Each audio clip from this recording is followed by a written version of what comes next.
Dark Shadows, number 42. VTR date 8/9/66, air 8/23/66. Take one.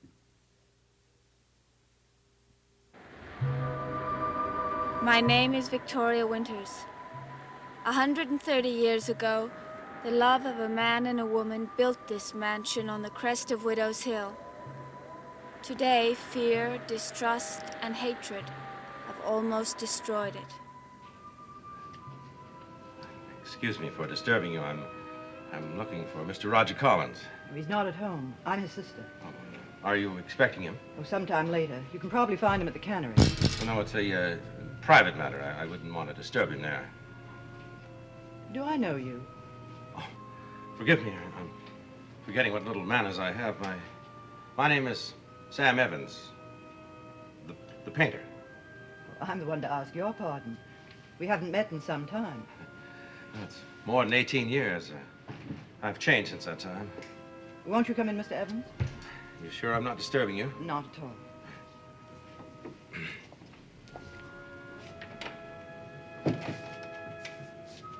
Perhaps I can be of help. No, I have to see your brother. Well, I told you he wasn't home. If you'd care to use the phone. Well, no. Well, if you're sure he's not at home, then I'll have to confess. I didn't want to see him at all. Well, who did you want to see? You, Mrs. Stoddard. Me? Yes, I wanted to talk to you about your brother. I don't want to hear any gossip about Roger. This isn't gossip, it's the truth. I think I better ask you to come back when my brother's home. No, I want to talk to you alone. Mr. Evans, I'm afraid I'll have to ask you to leave. Well, even if my staying would help your brother out of some serious trouble? A short time ago, my brother was almost killed in an automobile accident. No trouble could be as serious as that. Well, even if it concerned another time, another automobile accident, say, 10 years ago. What are you after, money? No, not more money. Well, then what do you want? I want to save my soul.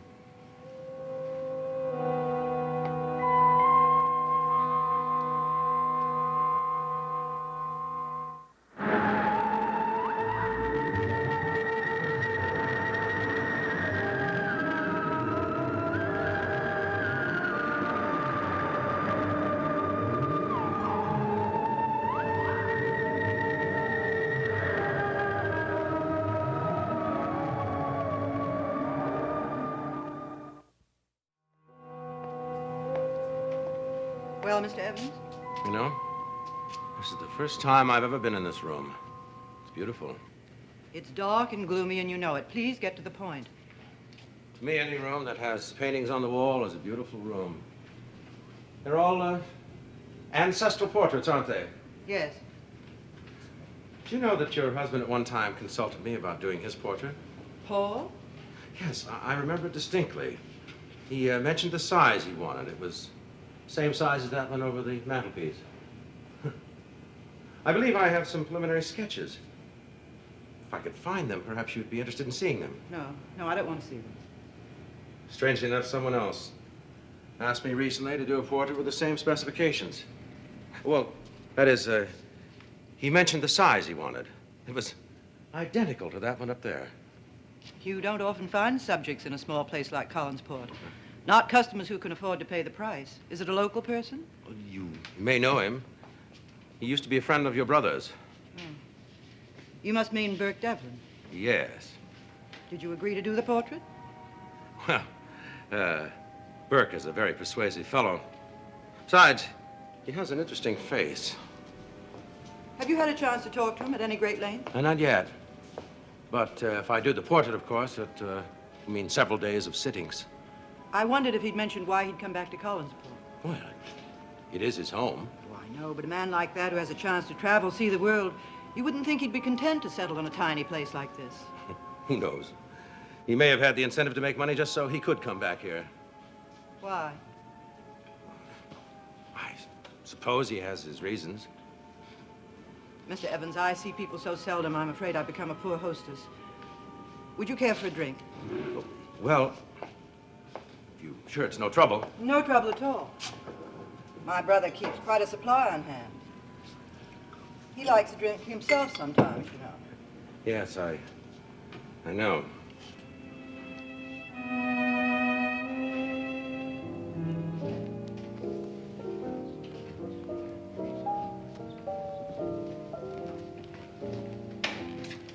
Mr. Blair. Will Bronson be joining us? I don't think so. Would you like to order? No, I'd like a drink. We can talk about business then later. Scotch and water, please. Same for me. Well, now, what have you got for me? Just about everything you asked for, Mr. Devlin. Good, good. I think that now we're in a position to start picking up the outstanding notes that are held by the bank. This will give me complete control of the Collin canneries. Mr. Devlin, if you want to go further, I imagine you can gain control of any property that the Collins family has an interest in. I want to go further, Mr. Blair. Much further.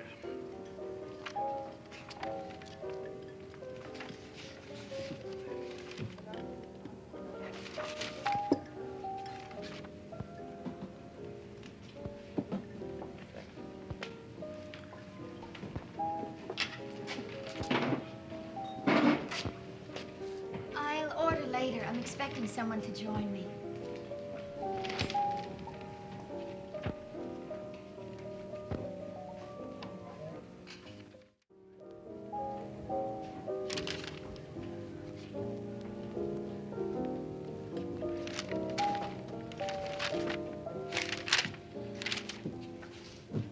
Is this the full list?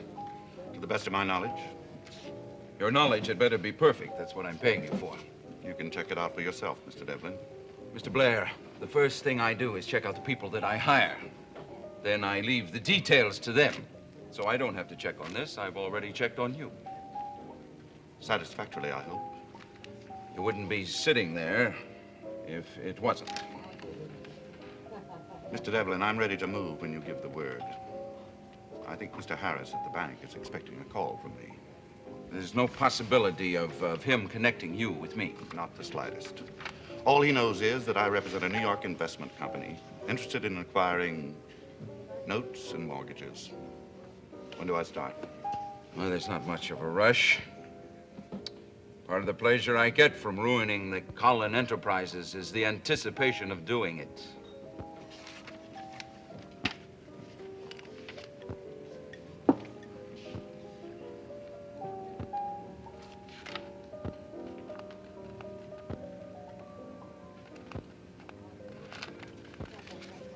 You know, Blair, the thing I like about your work is that it's thorough.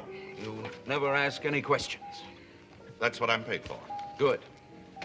You must have noticed that the only property on the list that has a mortgage is the big house itself, Collinwood. I suppose pride prevented them from putting that up to hock. Not at all. Mr. Harris said that Mrs. Stoddard inquired about borrowing on it, but it's not an asset. More like a liability. That's interesting. Who would want it?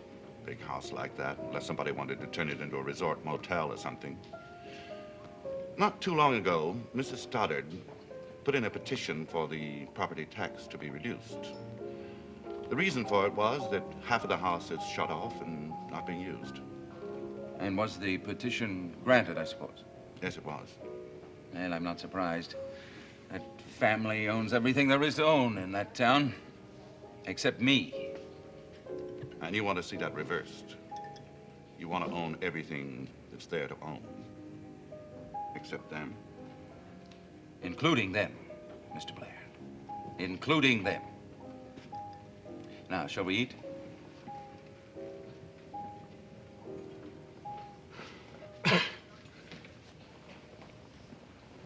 Excuse me. Hi. Surprised? Not really. Won't you sit down?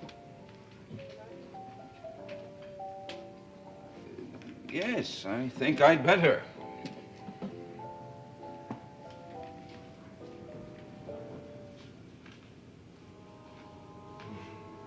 Yeah. I think I needed that. Thank you very much. You're quite welcome. Now, if you're sufficiently refreshed, suppose you tell me why you came here to see me. Why, I wanted to see the portraits. I've heard so much about them. Nonsense. I'm not a mind reader, Mr. Evans. What do you really want? Well, I want to tell you something about your family. Something I learned, you might say, accidentally. Why come to me with it? Who else? Why go to anyone? Why not keep it to yourself? Well, that's the trouble. I've kept it too long to myself. Mr. Evans, I hardly know you. I certainly don't know you well enough to discuss family affairs with you. Oh, please, Mrs. I had Stoddard. no idea what you expected to gain by coming here. I knew you'd sunk low, but I didn't know anyone could sink so low as to try to sell information about someone who had done something foolish. Well, I didn't Please come don't here to- interrupt, Mr. Evans.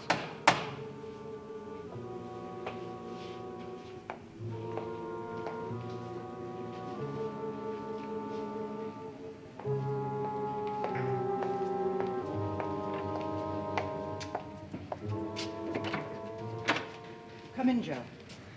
You said you wanted to see me? Yes.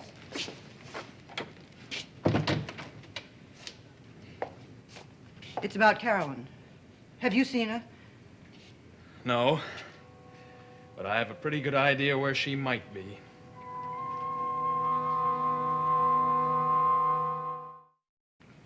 You said you knew where Carolyn went. Look, Mrs. Stoddard, I don't want to sound like a spy. I'm worried about her. She left word that she might not be home for dinner. And you thought she might have had a date with me. Well, she didn't say exactly where she expected to dine. Or with whom. All right, I'll tell you. Earlier, she was in the restaurant with Burke Devlin.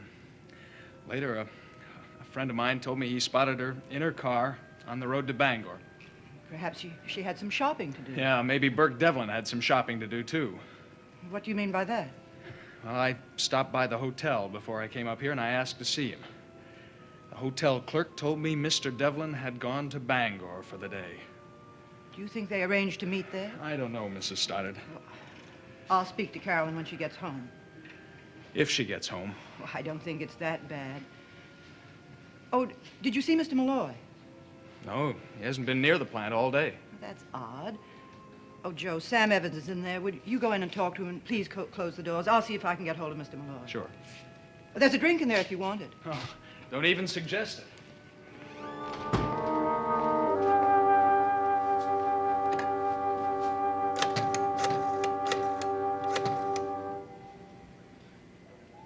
It's quite a coincidence you just happened to drop in here. Well, it could have been a coincidence. I come here a lot. But today it wasn't. No, it wasn't. I followed you from Collinsport. Why? I'm a curious girl. You certainly are. Very curious. I wanted to see who you were going to meet. Did you expect that I had come here for a secret rendezvous with a glamorous, slow-eyed siren? Do I detect a slight note of jealousy? Why should I care what you do? That's a good question, but I'm the one who should be asking it. Why should you care what I do? Well, I told you I simply was curious. You're the one to blame. Acting so mysterious all over town. There's nothing at all mysterious about my trip to Bangor. I came here to meet my first love, money. Mr. Blair is my banker. And since you've come this far, you might as well join us for no, lunch. I don't want to interfere with your business appointment. I thought maybe afterwards. You'd be surprised how quickly I can wind up my business.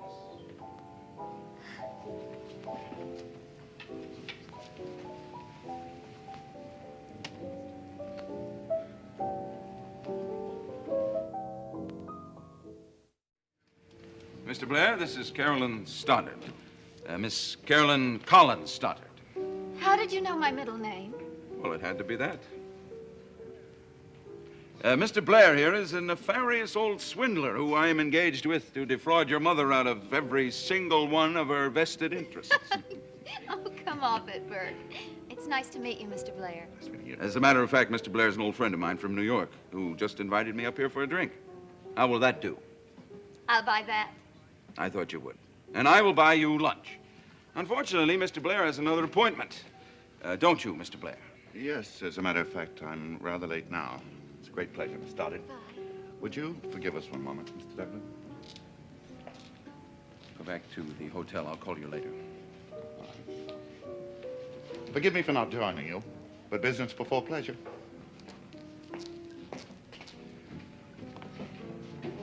Burke, is it possible that you deliberately got rid of him just to be with me? Why not? You're much prettier than he is. Oh, but I thought you said that money was your first love. And Mr. Blair must represent money. Oh, he does, my dear. He does. Mr. Blair represents more money than I'll ever see. And, of course, it's true that I do have a fondness for the stuff, but only to buy pretty things for attractive young girls. Are you putting me on? Why on earth would I do that? Well, I admit I acted like a child following you here. But please don't treat me like one. Very well, Miss Stoddard. How would you like to be treated? Oh, well, like a girl you really had a lunch date with. Splendid, splendid. Now we shall start by ordering a splendid lunch.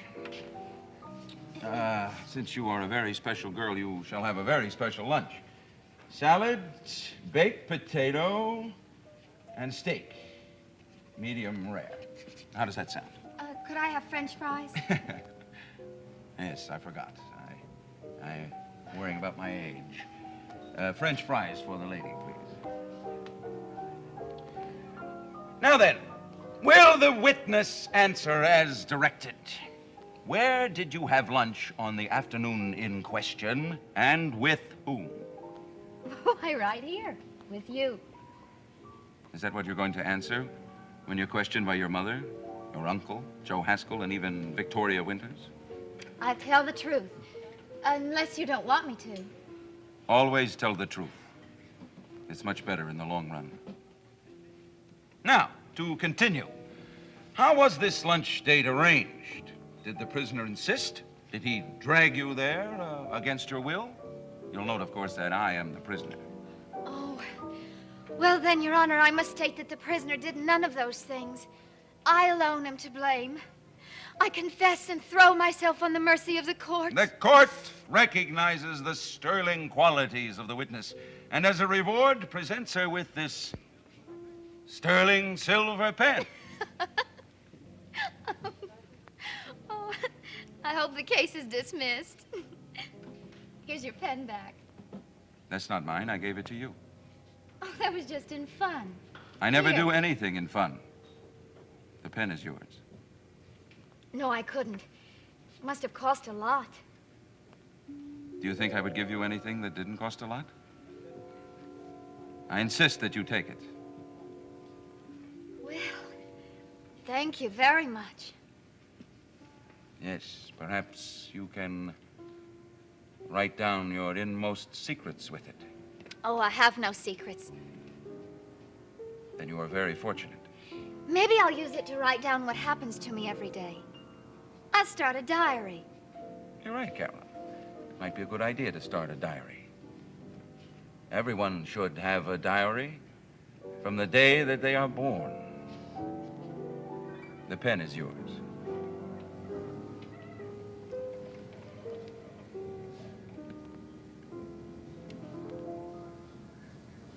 Are you sure Mr. Malloy isn't there somewhere?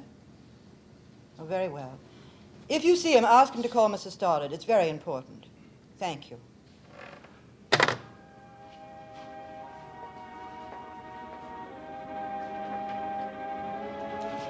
Did you find Mr. Malloy? No, I didn't. Malloy?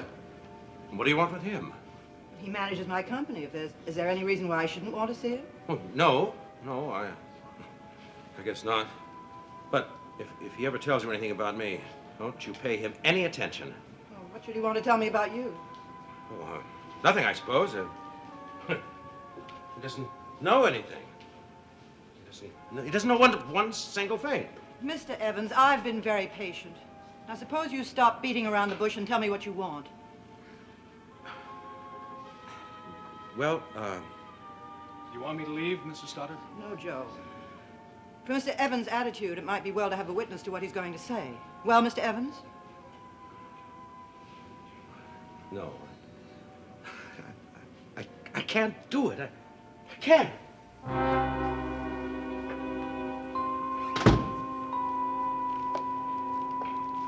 You know what he was talking about? No. While you were on the phone, he just stood there. He wouldn't say a word. Do you want me to go after him, bring him back? No. The worst part of a secret, Joe, is not being able to tell anyone. Sam Evans will come back of his own accord when he can no longer stand keeping it to himself.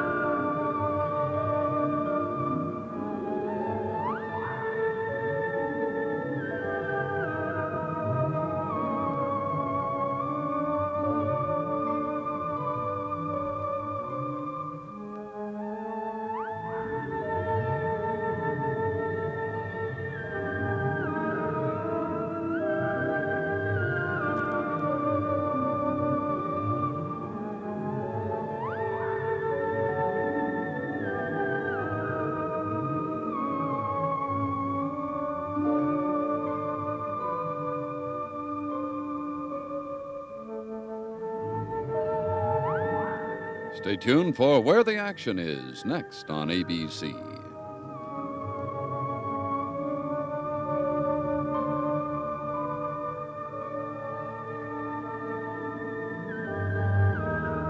Dark Shadows is a Dan Curtis production.